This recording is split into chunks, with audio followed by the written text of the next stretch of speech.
Joining me now on the Knicks Film School Podcast, I'm very excited to welcome to the show for the first time. I've long been a fan of his, way back when, because he's been on, how long has he been on Twitter? I'm going to look this up. Wow. Got on Twitter April of 2009. So there's some history here. He is the co-host of Hardwood Knocks, part of the Blue Wire podcast family, and just a generally really good follow. Dan Favale. Dan, hello, sir. How are you? I am doing well. Thank you for the kind words. Those are mega appreciated, and I appreciate your low standards for good follows on Twitter. How are you doing? I was just thinking, like, when I'm, as you could probably tell, am very old and out of touch with like current things. So when I got on Twitter for the first time in like the middle of the last decade, I forget I found like an article or something where it's like, here are the people that you need to follow if you are like the NBA. And I remembered distinctly your name came up. I'm like, oh, Stan. That must have been a very thin list then if I showed up on it. I swear I'm not making this up. You were on this. So only took 300 some odd episodes to get together, but better late than never. And we are here, of course, to commemorate. We're recording this on Tuesday, March 16th. So by the time people hear this, we will be 8 days out from the NBA trade deadline, which is everybody's favorite time of year. It's like Christmas for NBA fans, except more often than not, we end up with like, not coal, like socks. We end up with socks. We end up with some underwear, maybe like one decent toy. What's the best toy you ever got for Christmas? We're just going to go off the rails right away. Oof. Oh man, I think GameCube.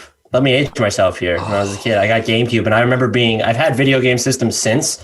I don't play them anymore, but I remember being so stoked. I ran through my house with it in my hands. I can remember with the actual cube. Yeah. I my first one was Nintendo, so don't feel too bad. I think I was most excited for Super Nintendo. I would love if we could get a Super Nintendo this trade deadline. I don't feel like it's going to happen. So before we get to the Knicks specifically, how are you looking at this deadline, and what do you basically expect, for the next 8 days? So at the beginning of the year, I came into it thinking that we would have a very aggressive deadline because people would sense like this competitive void, and this season is so weird. There are teams coming off a shorter offseason that maybe teams that wouldn't normally be aggressive would be because they sense a chance to really compete for a title. I was told I was a moron for that theory, and I think that's really come to bear when you look at how the play-in tournament has sort of impacted how things are going, where you're looking at these teams. The East, there's like 13 teams in the race, the playoff race right now. In the West, there's fewer, but there's a ton. And the other thing I don't think I discounted enough is when you look at some of the buyers, or the would-be most aggressive buyers, the Lakers, the Clippers, the Bucks, the Nets now, like they've just traded $1 trillion first-round picks. And so there's not much that they could do. And so I think we'll still get, because the deadline is always sort of hectic, we'll get a bunch of like moves.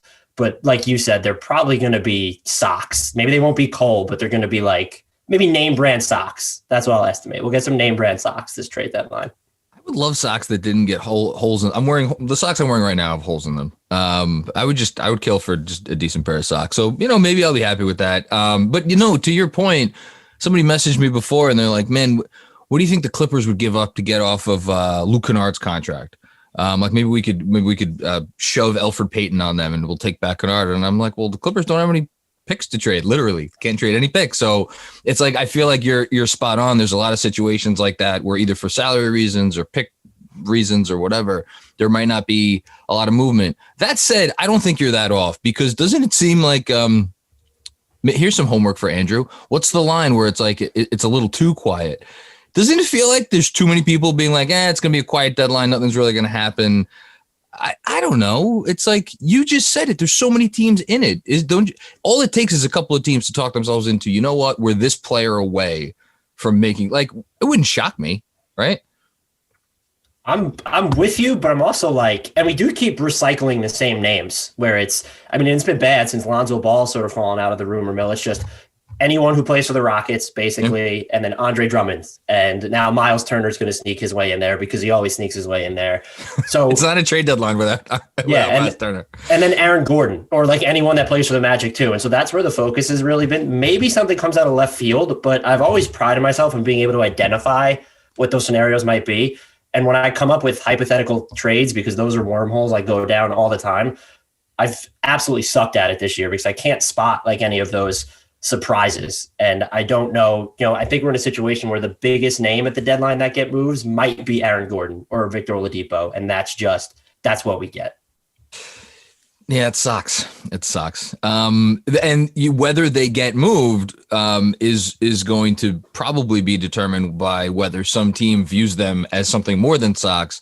And that's the other part of it is like, there aren't that many dumb teams anymore. Like who, well, maybe I shouldn't say that. As the resident fan of said dumb team for a very, very long time, I'm hoping that the Knicks are not, in that category anymore. It doesn't seem like they are based on how they approach this offseason, but so that's a good transition to them. Is there like even one move on the board that you would look at and say like, ooh, this makes sense for the Knicks, in terms of buying, in terms of selling, like anything that like piques your interest? There's not like a specific player, but I do think they've played themselves into a position where they can do whatever they want, basically, where it's because you have $15 million in cap space, whatever that final number is right now, you kind of get to set the salary dumping market if teams actually want to get rid of salaries. The other thing you can do is, you mentioned Luke Kennard, and the Clippers would be a good example, or like the Sixers who need to trade multiple guys. You're looking at the Lakers who are close to the hard cap. The Bucks might want to duck the tax. You can take on smaller extra players and still get something, and it's not going to impact your rotation because who's the guy you're going to waive? Hopefully Elfrid Payton, if you can't trade him, but is it going to be Austin Rivers or something like that? So you can do that, but also you're in the Eastern Conference playoff race. And I've always been the advocate of, especially this season, because of how deep the draft looks like it's going to be, it's better to be bad than kind of in the middle. But RJ Barrett's developing. Julius Randle's been fantastic. Like, just go for it in the sense that, no, don't give up future first round picks. But if the Rockets asking price for Victor Oladipo is so low that you can do it, I'd be a little bit leery of, do I want to take the ball even more out of RJ Barrett's hands than it already is? But that's the type of swing you can make because you are kind of good. And now you get to experiment with someone. Yeah, you could sign him in free agency, but now you're going to get a few months to see if he actually fits with you and it didn't cost you too much. And so I don't know which way I would lean. The fan in me says just do the latter. Maybe it's not Victor Oladipo. Maybe it's someone else. Is it Evan Fournier or something along those lines? But they can do whatever they want because of the position that they're in right now. I'm really happy that you put it that way because, and by the way, MVP Andrew coming up huge here. It's a little too quiet. Teenage Mutant Ninja Turtles 2. How I could forget that is beyond me. I saw that movie in a theater. Oh, wow. Yeah. Well, again, you're dealing with an old man here. I'm not that far behind you, so I just didn't see Teenage Mutant Ninja Turtles in the theaters. I saw it on VHS though. Okay, well, the fact that you know what a VHS is, when we have a resident mailbag podcast co-host who probably, if I said those three letters, would just look at me like I had 10 heads.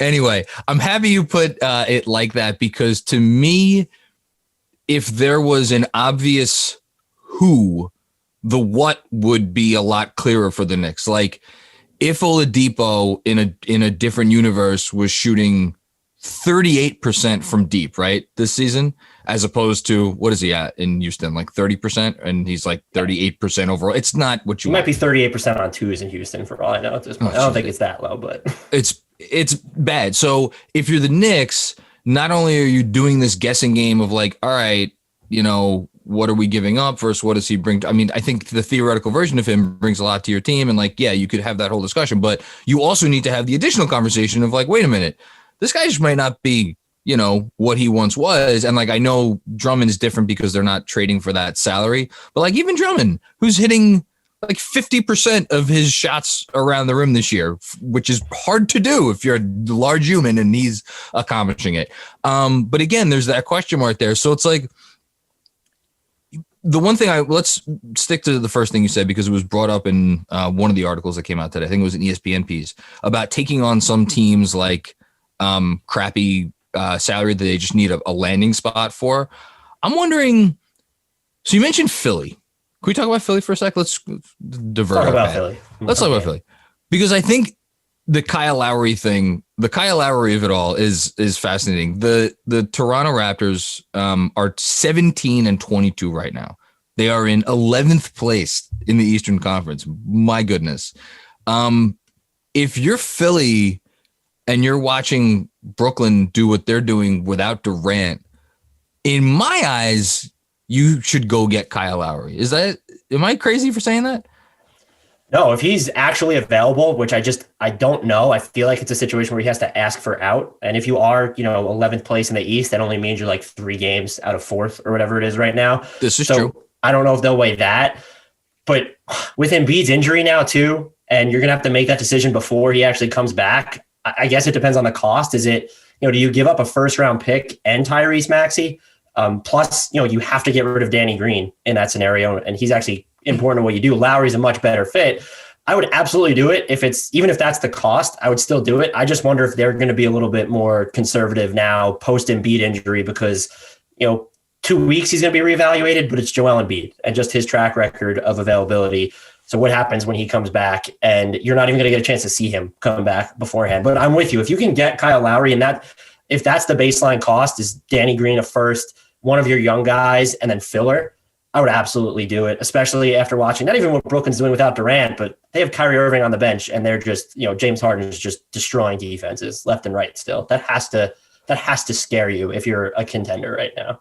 Yeah, I'm just because you look at it and I wonder with the East, like I'm not saying it's obviously not an easy, but if you're Philly and you could get that 1 seed and if you could stay ahead of the curve, and again, this has so much to do with Embiid, right? Because if he's out for a long time, maybe you can't keep the 1 seed, but if you could, and that you're only going to have to face one of these, big time teams in the conference final, I don't know. So let's say they go for that. If you're the Knicks though, what would it, so then you'd have to cut, I don't know, pick one of Elfrid Payton, Iggy Brasdeikis, or Austin Rivers. Elfrid Payton for me, but I have a feeling it'd be different for the Knicks. We'll go back to Elf because I think he's an interesting name. I have a feeling it would be different for the Knicks too. I would probably be Rivers or Iggy. Like, what's it worth it for you? So now you're using some of your salary cap space, but that the value of that is going to go down past the trade deadline anyway, because on draft night, it's like you're so close to other teams having that cap space if you hold over trades to the new league year. I don't know. Is the second round pick enough to do that? Would you do that? I think I would probably do it, right? Yeah, if you're taking on, what is it, Terrence Ferguson? Is it someone like that? Fournier? Yeah. I would absolutely do it. And I think Philly has like a couple nice seconds, if I'm not mistaken. Like, do they have a Charlotte second somewhere? You might as well. Andrew could look that up. I think. Yeah, here we go. Second homework. So I would absolutely do that if I were them. And I'd be trying to like skulk around other deals that are sort of like that with, I think the Lakers, just because of their proximity to the hard cap, if they want to make a move, might, does someone need to take on Alfonso McKinney's money? Like, what are they going to give you for that? The Clippers have, I think, all the Detroit seconds, which I think is just 2024, 2025, and 2026. So like if they need someone, if they need to take on someone to take on Fiondu Kabengele, like, can you get one of those Detroit seconds for that? Maybe that's a little ambitious, but at the same time, if depends on who's the player coming back for them, those are the opportunities that I think they should definitely be in the market for if they don't view themselves as just an all-out buyer. Because if they're a buyer, I don't know that their surrounding assets are going to compete with other teams, at least what they're willing to give up. Putting Kevin Knox on the table, I don't know what that necessarily does for you, but because they have so much cap space to work with, that does give them a leg up over literally everyone else that's going into trade negotiations right now. So let's get into the weeds on that for a sec, because they have all this cap space. So, but if you're a buyer and you're trying to borrow the term that's been overused, weaponize that cap space, and like that is part of the appeal. Like, where does that really come in handy in terms of being able to acquire a real? Is it like is that why we heard them mentioned in the Miles Turner thing that came out earlier today that allegedly the Knicks are one of the teams keeping an eye on him because he makes, was it 17 million, 18 million, something along those lines. So you'd be able to send Kevin Knox for Miles Turner, and then that helps the Pacers deal with the impending situation they have, I think, for someone on their rosters coming up for free agency, TJ Warren. So is like, other than Miles Turner, I'm trying to think of like another team where that cap space is really going to help them in terms of acquiring real talent, unless you want to give me like Evan Fournier. Is there someone, or maybe I guess Lonzo, but that feels like a whole different conversation. Yeah, you're acquiring Lonzo because you want Lonzo at that point. I think the Pacers are one of the few. The Magic I would come to, they're like close enough to the tax where if they decide to lean into a rebuild, they're just going to want to get off money. And maybe they don't want to pay Evan Fournier. So that'd be a name. I think the Rockets with Tillman Fertitta, they always want to save money. And so if there is a Victor Oladipo trade, with the Knicks, I imagine there will be very little salary going back to Houston. That would just be my hunch at this point. And so I do think you bring up a good point. There aren't teams that are looking to like actively dump money. And I think one of the names that I saw mentioned was if the Mavericks want to get rid of Dwight Powell, one, do not help the Mavericks do anything when you own their future picks. Like you need to short that future. And so leave Dwight Powell in Dallas if you can. But because of all the extensions we saw signed, like with LeBron, Gobert, Paul George, free agency is not shaping up to be what it was. And so even if teams could talk themselves into, hey, we need to get off money to go make a run at these free agents, who are you making a run at? Is it, no one's clearing cap space to go after Kyle Lowry per se, just because he's going to be so old. And so that would put them at a disadvantage where I don't think they'll get a first round pick for leasing out their cap space, just because I think there's a shortage of teams with truly bad deals on their books. They're actually looking to get rid of them. And I think the other thing is too, deals are so much shorter now than they were like 4 or 5 years ago. And so there are just very few truly terrible deals in general. Yeah. Yeah, there really are fewer terrible deals in general. And I'm trying to think of like, you have to look at deals almost signed this summer as ones that like, but then again, like, the Kennard thing is interesting because like that was a theoretically really helpful player, which a good, smart organization signed to that contract just this summer. And now he's out of the rotation. But like, if you're the Knicks, that's still not a road I would go down. A shooting guard with bad knees, yeah, that gives me like Allen Houston PTSD right now. Obviously, different players, but yeah, no, I don't want it. Let's talk for a second about Fournier. Do you like him as like just a theoretical fit on this team? Yeah, I would like him a lot. Where they're set up so he could be their third option, which I think he's best suited as, and he can shoot off a catch. And this team just needs like a difference maker in the half court. And I talked about maybe they should go after JJ Redick, but their guard rotation of just pure guards who can't really play up, it's just so jam packed right now. Where Fournier is, if you play him with RJ Barrett, like they can mix and match and like defend twos or threes. And the way that Barrett's defended away from the ball this year, I think that would be totally workable. So if he's someone you could get, again, even if the Magic aren't looking to dump him and you can just give up something small to get him, you're in that position where it's, what does it do to your future? And is anyone, Kevin Knox isn't even really playing anymore. If it was Kevin Knox straight up for Evan Fournier, again, in past years, I might be leery of doing it, but because of where the Knicks are now and someone like Fournier, where he's going to be such a good fit, that's something that I would absolutely consider. Kevin Knox and a future second sounds fair to me. Is that too light? Am I being too light there? I think it just depends on how is Kevin Knox viewed around the NBA. Like he's shown he can hit threes this year, albeit in a small sample.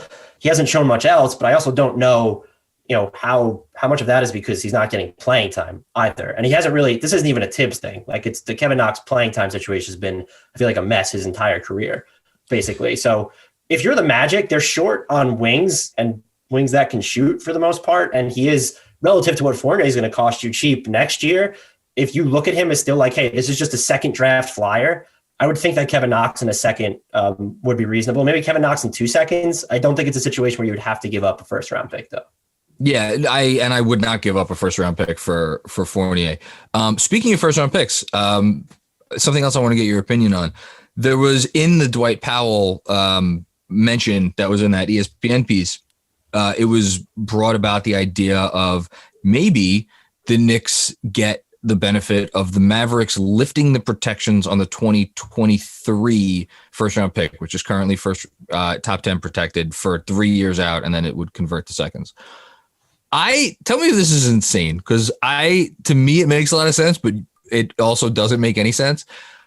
If I'm the Knicks, I don't want those protections lifted because it then allows the Mavericks to make trade a future first round pick this deadline, which as long as those protections are on, it hamstrings the Mavericks in terms of what they could do at this deadline. Now, is that too much going towards the side of like you're worrying about this year's pick and like does it even matter, or is the pick probably going to be 18, 19, 20 anyway? But like I guess this is something I was more thinking earlier in the year when I was thinking of them as like a very dark horse Bradley Beal team, because if you had lifted the protections on that pick, then all of a sudden the Mavs were able to put in a future first, 2 swaps, and I guess another swap that would be sooner.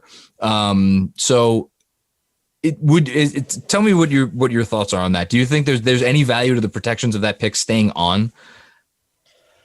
Not unless you're planning on trading it, because the cachet of, hey, we have this unprotected pick down the line to trade you, it's definitely, it's alluring. But in the case of the Mavericks, like you said, yeah, they could still trade a pick right now, next allowable draft, and it can expire sooner. But if you lift the protections, it makes it easier for them to do swaps, and teams know that they're going to get a pick in 2025 as opposed to potentially having to wait. And you also kind of embolden them to not toe the line where they are now, where it's, if KP doesn't pan out necessarily long term and they're still in the middle, maybe they decide to be like half bad. But if you give away an unprotected pick, you're going to be all in, and they might be that way with Luka anyway. And so I think you brought up the main point is, if you're lifting the protections on a pick, that pick's probably going to convey anyway. So what are you actually doing for yourself? Is there something else attached to that? Yeah. Are they getting Josh Green, Tyrell Terry? Do they like those guys enough to do that? So I would not do it for the pick protections alone.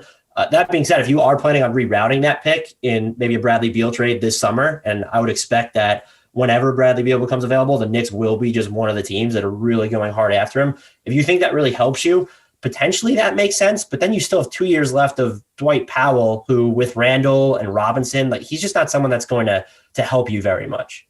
Yeah, and I feel like that's the thing, that anytime you bring up the idea of the Knicks being a dumping ground for salary at this particular deadline, I don't feel like, unless it's a small expiring salary, or actually just any expiring salary, I don't feel like they would acquire any salary of a player going into next year or beyond that they don't feel like is going to play a meaningful role for them, like on the court, because then what you're doing is you're acquiring dead weight that you would then need to pay a premium to unload. So I completely agree with you there. And like I like Dwight Powell as a player. I've always liked him as a player. I don't, but he's like out of the rotation in Dallas now, I think. And look, stuff's been weird since his Achilles injury too. Everyone was questioning that contract at the moment, but post Achilles injury, that's just really tough for him. And so I guess if he prevents you from going after and trying to pay Andre Drummond this summer, then yeah, I'd rather have Dwight Powell at 2 years and $22 million.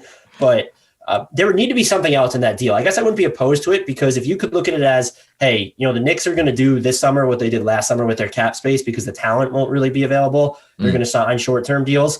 Then Dwight Powell functionally is really only eating up the next year of your cap, because you were going to use that money not on impressive players anyway. But there needs to be like another carrot in there, because that Dallas pick, is it going to be? It's probably going to be bottom 10. Like, I don't think you need to worry about that top 10 protection at all. Luka's not going anywhere. We saw what Luka did. Like, they had the season from hell this year, and they're still going to finish with 6th or 7th best record in the West. So I know fans are going to get mad at me for saying that, but it's just, look, I've been saying this all year. So at least I've been steadfast. You keep wanting me to take the Drummond bait, so I have to bring him up. We have to have the Andre Drummond conversation. Here is how I want to frame this. If the Knicks were thinking we can flip Mitch now to some team that is cash strapped and that needs a center for, a rim running center for 25 minutes a game, that makes no money this year, and that could make, if they want, a $1.8 million next year.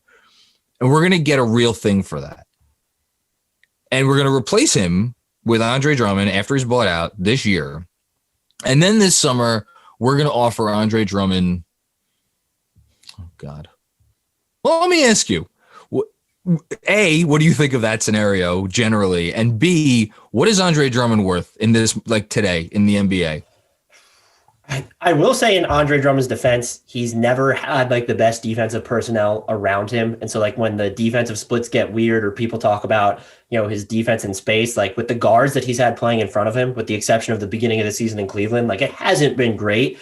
I just don't know what he does for you. And he feels like maybe he's not entering Hassan Whiteside territory, who ended up playing for the minimum this year, but is he getting more than the non-taxpayers mid-level over the summer? I would be shocked. Like, you would really have to like him. And he'll help your rebounding. But like you said, he's not, there's this idea that he's a great pick and roll partner, but he's actually not. He just doesn't have the same gravity as some of these other bigs that roll to the basket. His ball handling's gotten a little bit better, but you're not acquiring Andre Drummond to handle the ball. So if it's point Andre is not it's not your jam. It's fun. Then you see him dribbled up the court, but like, and what Mitch doesn't like, or bigs like Mitch, they're a little bit lower maintenance too, where you have to go through the Andre Drummond post up motions a couple times a game at least. And I don't think that that's what the Knicks should be doing. That said, if you are trading Mitch in the scenario that you said, I guess anyone who's a placeholder would work, provided it's a short-term deal. And so you can't hate that. But I do think that they end up being, at this point, and this is something I never thought I'd say after watching Julius Randle in New Orleans, I'd rather just see more of Julius Randle at the 5 at this point than play more of Andre Drummond. And so this season specifically, if you're not moving another big, I don't think Drummond would make sense, even if he's a buyout candidate and wants to come to New York for some reason. But long term, again, I think the Mitch scenario is at least a good one that you laid out, where if you're getting real value for Mitch, you could take a short-term flyer on Drummond. Yeah, I feel a little bit like I'm cheating on my significant other by having a discussion about trading Mitch without Jeremy Cohen, my usual Sunday co-host here, because that's his favorite pet topic, and not because he doesn't like Mitch, because I like Mitch. It seems you like Mitch. We all like Mitch. He's a fun player. What do you pay him? Just those bigs are so tough to gauge their value. It's and I really feel like I'm gonna go on a little rant here.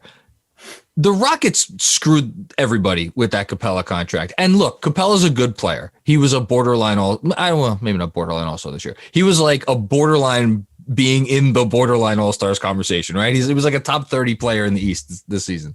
And he's helpful to you.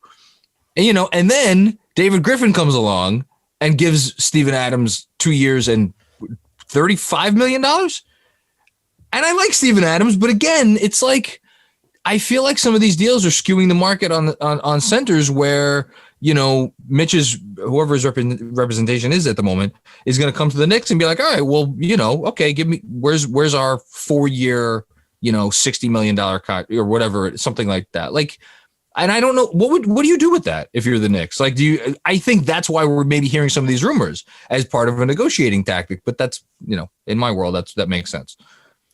Yeah, that would be interesting. And I don't, if you make Mitchell Robinson a restricted free agent, is he the second best center available beyond Richaun Holmes, who's like clearly the best center available this summer? And I'm just trying to look through the names. I'm a big Holmes fan. And then his if he is, let's say it is, let's say Mitch is a top 3, top 4, whatever it is, like then the Holmes contract, whatever the Kings give him, or if someone aggressively like Charlotte goes after Richaun Holmes, again, that if he gets 4 years and 60, I think Holmes is better than Mitchell Robinson. Different kind of player, but he does so much on offense. Yeah. Like that, if he gets 4 and 60, and you mentioned that for Mitch, like that's what you're going in with. That's what you're expecting. And I don't know that you've seen enough from Mitchell Robinson, especially as the Knicks, as a good team, like knowing that he can really help you get to the next level to be like, hey, let me commit $15 million a year to that. At the same time, if you're going to turn around and trade for a Miles Turner, if that scenario is actually in play, I do believe Miles Turner is more valuable than Mitchell Robinson, but are you just acquiring him because he has 2 years left on his deal after this one and you don't want to pay Mitchell Robinson for 4? I would just be interested in like the logic there. To me, the Miles Turner logic is he's an interesting fit on the Knicks because of the shooting. And I say that with trepidation because I just did a whole article, a whole newsletter on the fact that the Knicks have been more selective than people think about the shots that they give up behind the arc. And case in point of that is that they gave up 21 threes to Miles Turner this year in the games that they've played the Pacers, and Miles Turner hit like 4 of them or something. Like theoretically, yes, he is a 3-point shooter, but I feel like if there is a possession that ends and Miles Turner is taking a 3-point shot for the Pacers, as a defense, you're like, okay, I'm good with that, right?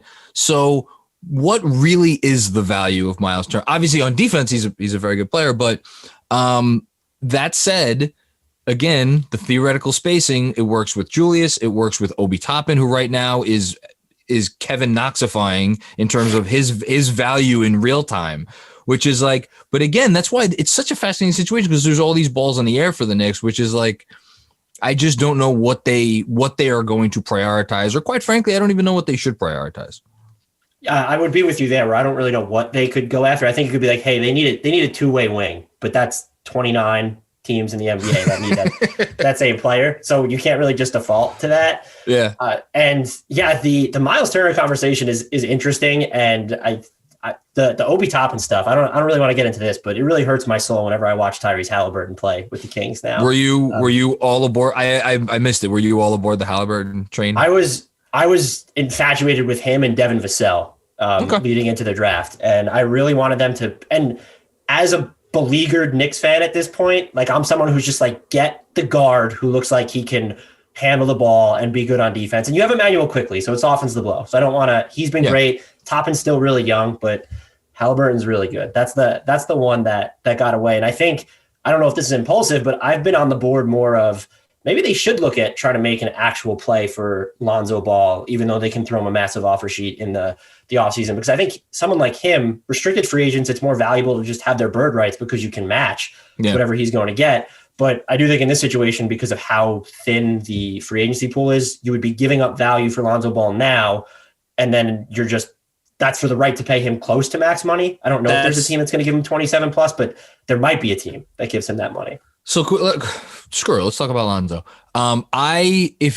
Let's talk about him quickly from New Orleans perspective, because if you're David Griffin, you're trading him because you ostensibly believe in the guy you just drafted a few months ago in Kyle Lowry Jr. Even though I liked Kyra come into the draft. We haven't, seen a hell of a lot of him this year. And you're scared of the prospect, I guess, of basically Lonzo, Zion and Brandon Ingram being your payroll, right? For whatever. And Steven Adams. and Mr. Can't forget about him. And Jackson Hayes, too. He'll be extension eligible before you know it. I'm kidding, kind of. But no, so it has to be mostly financial, because if I don't care who he drafted a few months ago, if he could get Lonzo to sign, let's just say the contract we mentioned a moment ago, 4 for $60, like I have to think he would want to keep Lonzo in that case, right? Like who wouldn't want to pay Lonzo Ball $15 million a year? Or am I giving Lonzo Ball too much credit?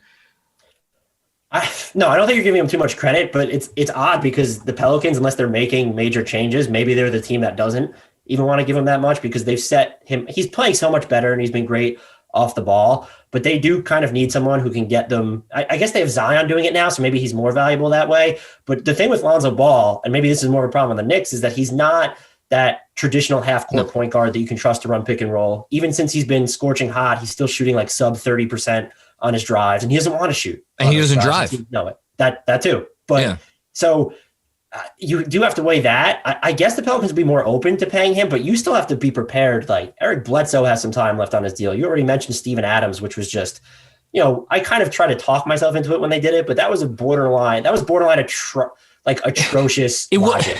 It wasn't Adams. Atrocious. The contract wasn't atrocious, but like the fit. You have Zion there and you just drafted Jackson.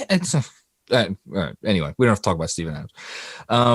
Okay. Can I ask you a question? What would you, please, or you and Andrew, what would you guys be willing to give up for Lonzo Ball, knowing he's a restricted free agent who's about to get, if you said, let's set the over under on his deal at 4 and 80, I would take the over right now based on how the market is shaping up. I really want to disagree, and you can't disagree because, again, as we say on this podcast sometimes, all it takes is one asshole.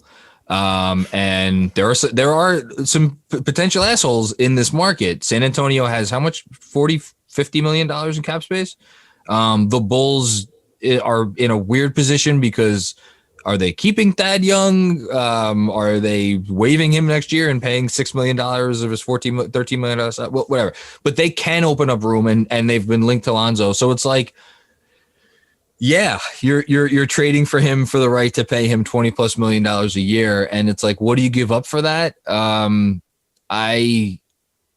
think I draw the line in the sand that I don't know that I would give it up. I don't know for sure, but the 2023 Dallas pick again is where I always wind up coming back to, where it's like if you think by that point Luke is in the MVP race every year, and like that organization is going to figure it out, and you're giving away a pick that has the protections and it's probably going to be the 25th pick in the draft anyway.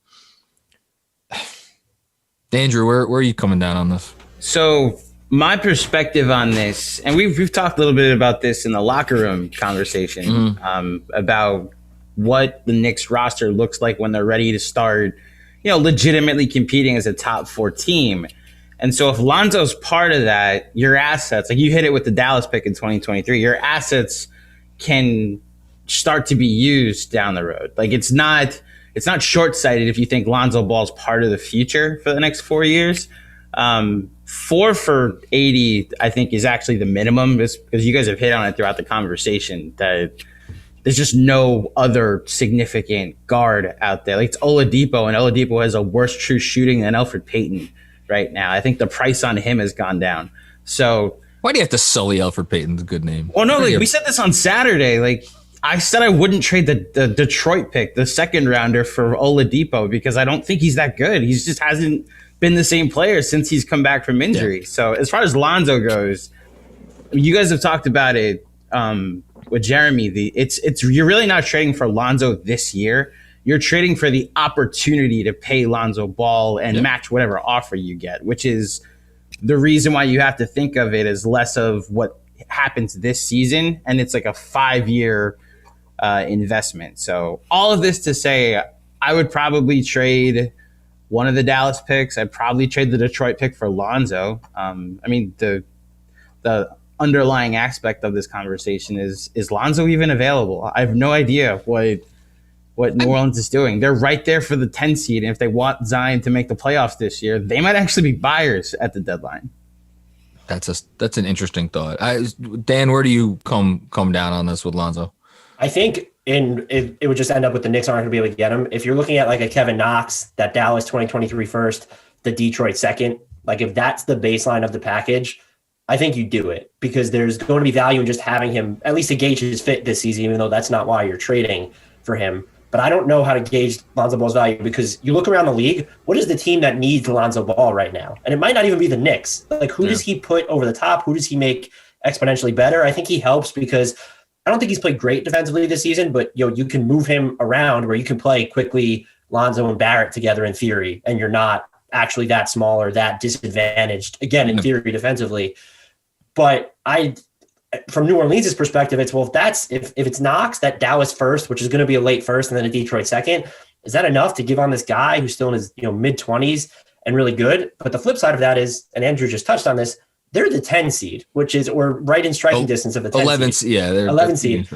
You might be the 11 seed. Like they're far enough behind the 10 seed that you might just be 11 or even lower. And now you're going to go and pay someone else from this core that couldn't get you into the play-in tournament for the second year. That has to be at least part of their logic. And so maybe if you can get a first round pick for him, that's, not this season. I mean, they'd probably prefer New York's 2021 first, but I'm not even sure that I would, like, if I'm the Knicks, that's just not something I can give up. So I think the package, the one that I laid out, is the max that I would do for him. I'm just not sure how New Orleans values him. And I'd be curious to see if he does go somewhere else, like what does he actually net them? Yeah. And it's obviously it's tough because when you talk about non-all-star level guards, and this actually is probably, that's not even fair for me to describe these guys. I was going to bring up Brogdon and Van Vliet. Brogdon and Van Vliet are the current, like, guys who got paid at the time of both of those contracts. I think you could have looked at them and be like, all right, it's probably a little bit more than they're worth, but like those teams, it made sense for them to make those respective moves, Indiana and Toronto. And now you look at both of those contracts and like the Knicks would kill to have either of those guys on those deals. Lonzo's not that though. Lonzo doesn't do all the things that either of those guys do. He doesn't run an offense like Brogdon, and he doesn't do as much. He's not as dynamic on offense as Van Vliet. So it's like, I always come back to, is the contract tradable once you sign it? And that's my concern. If like you sign Lonzo for 4 for 80, can you flip that contract for, where another team is looking at it and it's like, all right, we don't love the money, but we like the player. And if we're going to we'll overpay a little bit for it in some future deal down the line. But again, if you're thinking about it as like we're signing a guy so we could eventually possibly trade him, it's like, it's complicated. Do you think they do anything? Just taking a zoom out. Do you think that they will make a move? And do you think if they make a move, do you think it'll be a significant one? They'll make a move just because they have so much cap space floating around. And you kind of weighed before why it could be worth to wait to around the draft, but that's also close enough to the league's new calendar year that teams can futz around and delay it. So I do think the cap space is most valuable now, which means they'll do something. I don't expect it to be something significant, but it's also like the Knicks. And there's been reports of all over the place where it's, you're going to link them to Drummond or Miles Turner. You're also going to say that they're not looking to do, I saw anything at the deadline. I think the only thing that we can be sure of is that they're not going to trade Julius Randle or RJ Barrett at this point. Yeah. It's just the only thing that you can put off the table. And I guess you could throw quickly in there too. I also don't know what the significant move is. Like we just talked about Lonzo, and we don't even know if he would be realistically gettable for them. Yeah. And so is the ceiling, like, what do you view as the ceiling on their move? Is it an Oladipo trade? Is that the splashiest thing you could see them doing? Is there even and I brought this up earlier, a dark horse player that you look at that's not generating a lot of buzz that you could see the Knicks, kind of falling in love with? And it's not, it's not going to be, people have brought up Vooch for Phoenix. Like there just doesn't seem to be that type of player for the Knicks out there. Who's that guy? Where is that guy? I don't know who that guy is.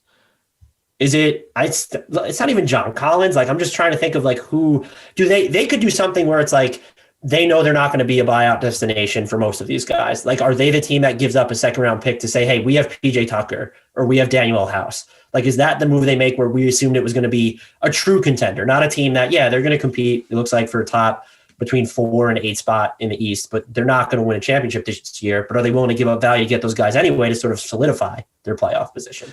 Yeah, I mean, George Hill's been brought up by Knicks fans. I have not heard that name been brought up like by any like reporter or anything like that. He's like, is he better than Elfrid Payton? Yes. Is that saying a lot? No.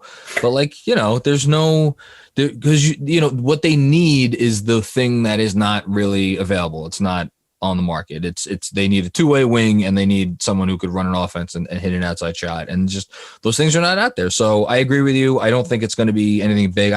I've had the suspicion for a while that Oladipo, there's a decent chance that he's the guy, just because I don't think anyone else is going to want him. And I think Fertitta's going to be like, wait a minute, I have to pay this guy for the rest of the year, and what's our record? And we're not paying him this summer. So, but other than that, I don't see it.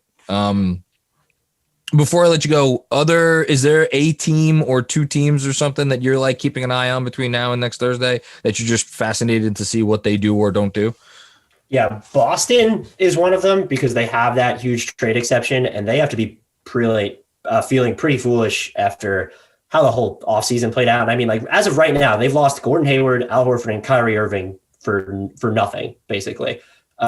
That's rough. Like that's just, and I think you can justify all the decisions in the moment where that Horford contract was, that was brutal. Kyrie didn't want to be there. Gordon Hayward contract, like no one was criticizing them for not matching that. But if you had the chance to get Miles Turner and didn't, because you wanted Victor Oladipo too, or TJ Warren as well, whatever that rumor was. Yeah. So I think there's pressure for them to do something, but Danny Ainge never makes these midseason trades. He's the king of almost at midseason. And that's what he normally does. But I do think they need like everything. It feels like they could use a different type of big, even though they're crowded up there. Someone more dynamic than Tristan Thompson or more dynamic than Tice. They need someone to replace the Jeff Teague minutes, and maybe Marcus Smart coming back helps that, but another ball handler would be good. They need another wing behind Jaylen Brown and Gordon Hayward. So are they going to be the team that goes after Harrison Barnes? Maybe that's something. It's obvious, but at the same time, like if you're Boston and you're looking at the East this year, it's like, okay, great. Harrison Barnes pushes us to 6 games as opposed to 5 games, against whatever team we're losing to in the first round if they face Miami. So it's like, yeah, that's there. And the other team is Chicago, just because, and one of the things the Knicks need is a star, but like Levine or Beal just don't look like they're going to be available. And Chicago, though, I don't know how long they can convince themselves that they're actually like in it for this season. I know that they just started some of their veterans, but you have to reach a point where Lauri Markkanen is going to be a restricted free agent. You have Garrett Temple, you have Thaddeus Young. Even some of these younger guys, like they're not this regime's investments for the most part. Like is Wendell Carter Jr. secretly available? I could see him as being one of the surprise names that gets moved. Maybe even Kobe White, though I'd be more shocked if it was him. They feel like the team that could come out of left field as sellers, where everyone's like, okay, there's OKC, there's the Rockets, and then there's who? Is it going to be the Magic? Is it the Kings?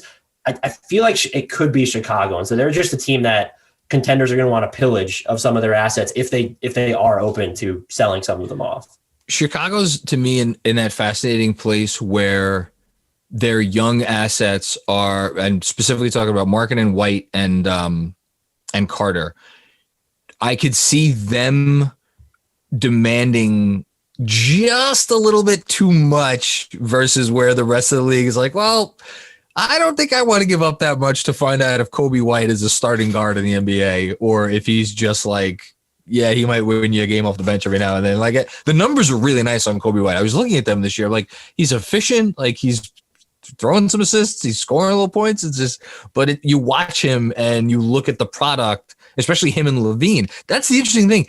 I don't think those two make sense together. So if you want to keep Levine, maybe he's the guy they sell really low on. Should the Knicks get it in the Kobe White sweepstakes? See, now I'm going to get myself in trouble before we get out of here. This would be a question to turn around on you and Andrew. Would you rather have Kobe White or Lonzo Ball? Throw a price point out of the equation. Long term, which one of those would you rather have? It's never good when I'm stunned into silence on my own podcast. I have not done enough research on Kobe White. My initial thought is Lonzo, though. I think it's pretty clear that Lonzo is the better basketball player, and I don't think Kobe White's a point guard, or at least he's not. He's a guy that, like, if you have two guys who see, but that's it. But that brings us. But it's the same thing with Lonzo. If the Knicks going to continue to revolve their offense around RJ Barrett and Julius Randle, and if they do, then do you need necessarily a more traditional point guard, or can you get away with a backcourt of Emmanuel quickly and insert other name here, whether it's Lonzo, Kobe White, pick your.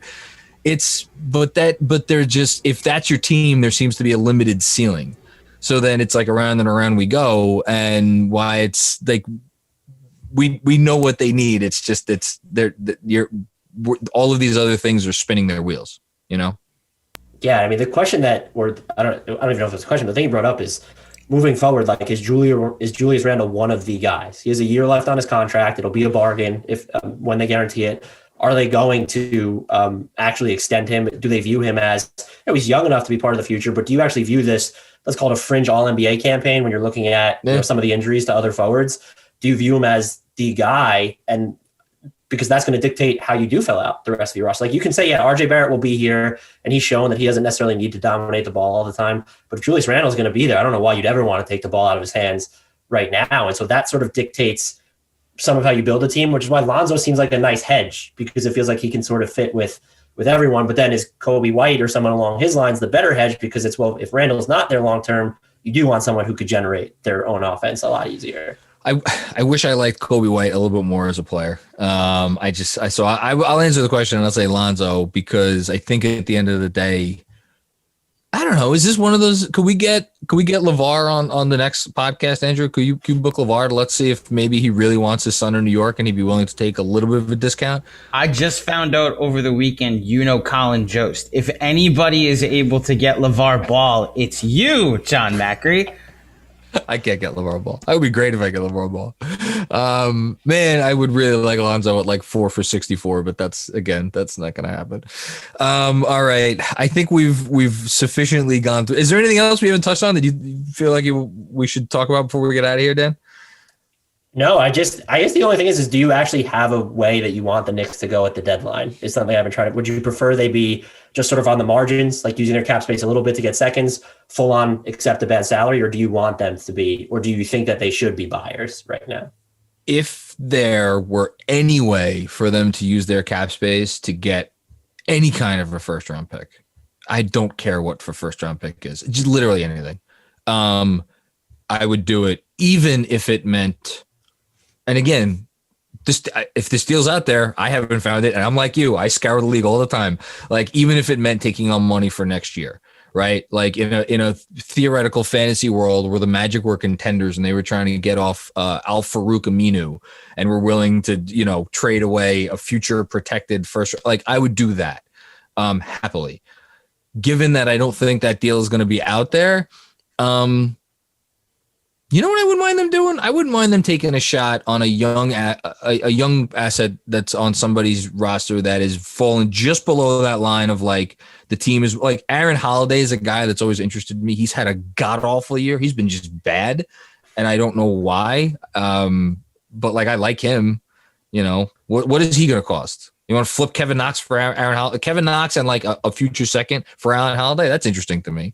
But, you know, Fournier is like, he's fine. I don't really care. That's kind of where I'm at. I think that's probably the acceptable answer. I've bandied about every single possible scenario. I've tried to talk myself into Aaron Gordon for them. I thought he would be like super interesting. There's so many different things they could do. I was just curious if you were leaning one way or the other of what you thought they actually should do. I feel like this might just all end up with Victor Oladipo in the Knicks jersey, 3 p.m. March 25. So I feel like it ends up. If you gave me 10 different, like somewhat equally feasible choices, and that was one of them, that's probably the one that I would say is going to happen. But the last thing I'll say, and we'll get out of here, is if I'm really curious to see if maybe the league-wide, or not league-wide, there is some team out there that looks at Mitchell Robinson and is like a real thing and would be willing, and you could, you know, and I got yelled at for talking about this over the summer, so that's why I save it to the end of the podcast. But if that opportunity were out there where you could incorporate him into something where some team is really placing value on him, that's at least interesting to me, and I would be curious to see where that road led down. That's the only thing I would say. That would make the Knicks the left field team we were looking for, a Mitchell Robinson. Wouldn't it? Yeah, no, it would. Well, we'll see what happens. We have 9 days to go. Dan, could you kindly, before we leave, tell the folks at home where they could find you and your stuff? They can just find me tweeting nonsense on Twitter with everything I'm doing. It's at Dan Favale, Favale.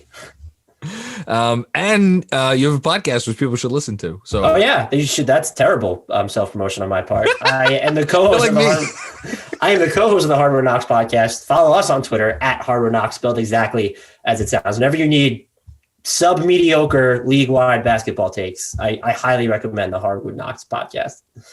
Anybody who says that their takes are below the median, you know that it's going to be an entertaining.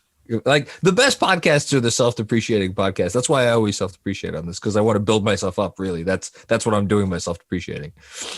Yeah, I hedge everything with, hey, people. I just assume everyone knows more than I do, and that's how I approach covering the entire NBA. You know what? Come to think of it, I do too. So we this was clearly a great meeting of the minds.